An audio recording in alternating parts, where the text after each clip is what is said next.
Mapagpalang araw sa lahat. For today's video, i-review po natin itong Kawasaki Dominar 400 mga guys. Ito po yan sa may Wilted, dito po sa may Barangay Hila, Santa Rosa, Laguna. Mga guys, pag hindi pa kayo nakasubscribe sa akin, please hit the notification bell para updated kayo sa aking mga videos. At para like and share na rin po ng aking mga videos. Tara, simulan natin itong review. So mga guys, ito po yung Kawasaki na Dominar. Yan, 400. Mga guys, yung mga nagbabalak ng big bike sa Kawasaki, ito po yung pinaka-budget nila na big bike yan. Ang kulay lang po kasi na nandito ay black. Pero alam ko po, black lang po talaga ang kulay ditong Dominar na ito. Yan, kung makikita nyo po siya, ang ganda po ng itsura niya mga guys. Saka malaki po talaga siya. Saka pwede na po ito sa expressway mga guys. Yan, pwede na po siya sa expressway. Tapos yan, simulan po natin ang gulong. Ang gulong po nito sa harap ay 110 by 70 po. Yan. Tapos kita nyo naman yung kanyang mugs. Ang ganda po ng design ng kanyang mugs. Pati yung po kanyang front shock. Yan, ang laki mga guys. So, yan. Tapos yung kanyang fender. Yan, matte black po. Tapos mga guys, pag tinignan nyo siya, para siyang maganda po kasi yung mukha niya.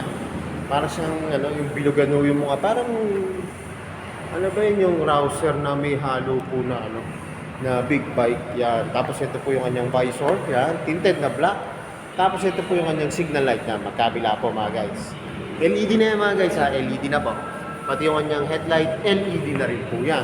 Tapos yung kanyang likod na gulong, ang sukat naman po nito ay 150 by 60, 17 din po. Yan po, ang ganda po ng kanyang mugs. Saka mga guys, ito nga pala yung kanyang disc brake oh. Yan oh. Meron po siyang sensor, brake sensor yan. Meron po siyang brake sensor. Tapos ang tatak po ng kanyang disc brake ay Vibri. Yan. Yan po yung tatak ng kanyang brake caliper, Vibri. Tapos sa likod din po, yan, may disc brake din po siya. Harap at likod po siya, disc brake. Tapos yung muffler niya po, dalawa na po. Yan. Kasi nga po, 400cc po siya. Tapos meron po ditong mudguard. Yan, may mudguard po. Tapos kita nyo yung kanyang muffler. Ito po, may heat guard siya. Yan na, po siya, glossy na black. Pasensya na mga guys, magabok lang, magabok lang po yung unit. Tapos ito po yung kanyang monoshock yan. Nitrox, yan po yung tatak mga guys, Nitrox. Tapos kung mapapansin nyo, yung kanyang tail light, yan, LED na po. Yan. Tapos ito po yung kanyang signal light, yan, magkabila po. Tapos may lagay na po siya ng plaka. Yan. Tapos may reflector po siya rito. Dito po, tapos sa magkabilang side, yan, meron din po. Tapos meron po siyang ilaw dito. Para pag gabi, kita ho yung plaka natin. Tapos kita nyo naman, laki po. May chain cover din siya, laki mga guys. Tapos mga guys, punta na tayo sa kanyang manubela. Yan, ito po yung kanyang function ng kanyang manubela. Meron po siyang passing light. High and low. Signal light, busina. Yan po, meron po siyang idling. Yan, may idling po siya. Tapos may park light. At kagandahan po nito, may push button po. Yan. May push button po siya na ignition. Kaso mga guys, ito nga po pala, wala siyang kickstart. Yan. Diyan lang po ang nitong Kawasaki Dominar. Wala po siyang kickstart. Yan. Tapos pupunta naman tayo sa kanyang engine. Yan po. Nakalagay po dito, DTSI, Triple Spark. Yan po mga guys. Tapos ito yung kanyang brake pedal. Yan, chrome po. Yan. Tapos ito po yung yung tapakan ng nagda-drive po. Ganda nito mga guys, may cover siya rito. Parang protector sa ating binte. Yan. Parang yun eh. Gamit din po yan pagka yung, wag naman po sana, yung matutumbay yung motor. Meron po agad nakasuporta para hindi tumama sa ating motor mismo. Tapos ito po yung kanyang gear pedal. Yan mga guys. Yan ang kanyang gear pedal. Tapos ito po yung tapakan ng angkasan. Yan. Tapos yung kanyang side stand ay po siya, matte black. Yan, matte black po siya. Wala po siyang center stand mga guys ha. Wala po siyang center stand. Tapos may po dito, yung mga bago lang po sa big bike yan. May tutorial naman po dito. Yan o. 1 down, tapos sa middle po, neutral. Tapos hanggang 6 na po siya. Yan, 6, na po siya. 2 to 6 up na po siya. Bale, 1 down and 5 up po. Yan. Pero hanggang 6 po siya mga guys ha. Yan. Tapos yung kanyang Yun nga po, ito nga po yung kanyang gauge panel na, na digital. Yan, maganda po yung kanyang gauge panel kasi digital na po mga guys. Tapos ang nakapungaw din ng pansin ko rito, ito, palaki po yung kanyang gas tank. Ang ganda po. Yan, lalaki po ng gas tank. Tapos ito po yung kanyang gas. Lagayan po ng kanyang gas. Yan, may cover din po. Tapos mga guys, pasensya na, hindi ko mabubuksan eh. Hindi ko ma-operate yung motor kasi wala pa siyang battery. Pero ito po yung kanyang susi. Yan mga guys, maliit lang yung susi niya. Maliit lang po.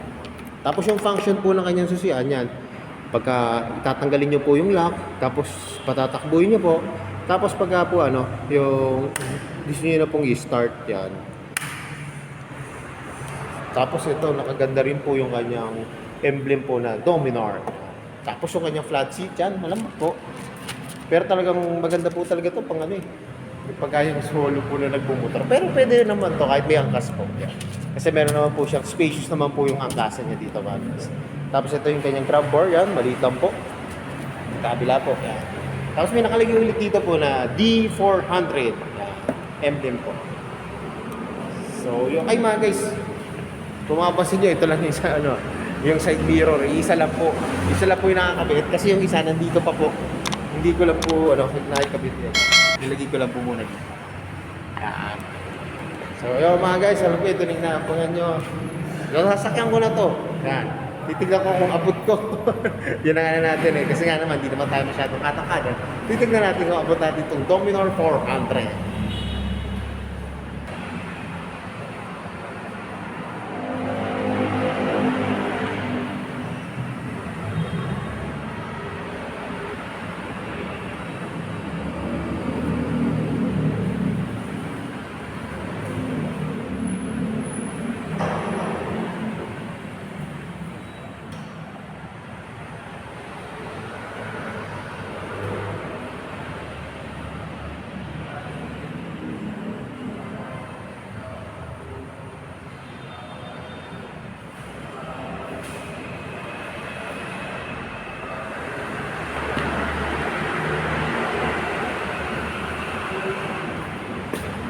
Mga guys, pansin ko nung sinakyan ko to, okay siya. Kahit na konti lang ang pagka-tiptoe natin. Pero, nagulat ako kasi akala ko ang bigat ng motor. Pero pag tinano ko siya, yung tingnan nyo, nakita nyo kanina, yung sinubukan ko yung shock, yung bounce niya. Ang gaan lang yung mga guys ng motor. Kaya pala kahit pala hindi gaanong katangkadan, yung tamang lang yung height. Pwede po to mga guys. Kasi yun nga, hindi siya kabigatan. Tapos maabot mo naman siya kahit konting tiptoe lang. Kagaya sa akin, typical na height lang po. Tapos yung build po ng katawan ko, medyo mataba lang ako. Pero okay naman mga guys. Parang ang dali niyang i-maneuver mga guys. Ha? Tapos nakaganda pa, laki ng gas tank ko. Ang forma, pagka nakaganyan na kayo. Ang forma mga guys. Yan, tapos yung kanyang mga brake pedal, yan, malambot. Pati yung kanyang gear pedal. Tapos mga guys, ang spacious pala ng nito, angkasan. Kaya po, laki pa ng angkasan nyo. So yung mga guys, alam ko ito na yung inaabangan nyo. Magkano ba ngayon itong Dominar 400 ng Kawasaki? Ngayong 2024 po. Tara, tignan na natin yung price. So yung mga guys, ito po yung presyo po ng Kawasaki Dominar. Yan. Dito po sa Wheeltech, yan po. Ang cash price niya po ay 205,900 po. Pag i-cash nyo po siya, pagka po kukunin nyo po siya ng for installment, yan, ang down payment niya po ay 6,880 pesos.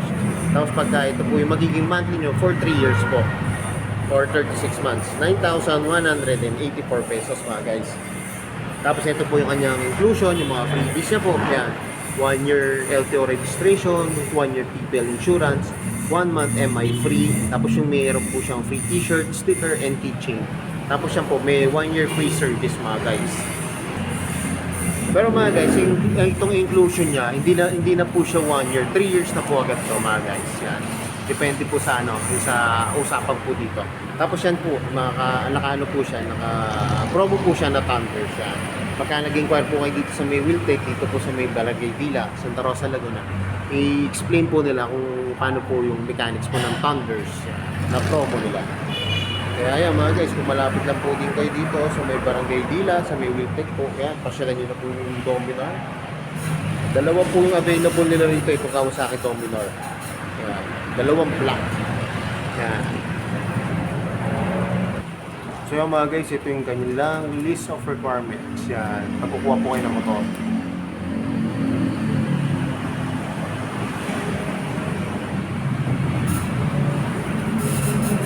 So yung mga guys, hanggang dito na lang. Hindi pa kayo nakasubscribe sa akin, please hit the notification bell para updated kayo sa aking mga video.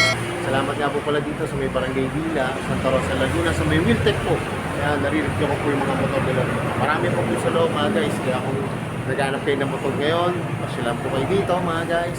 At kaya na lagi sinasabi, ingat po palagi, ride safe always, and God bless po.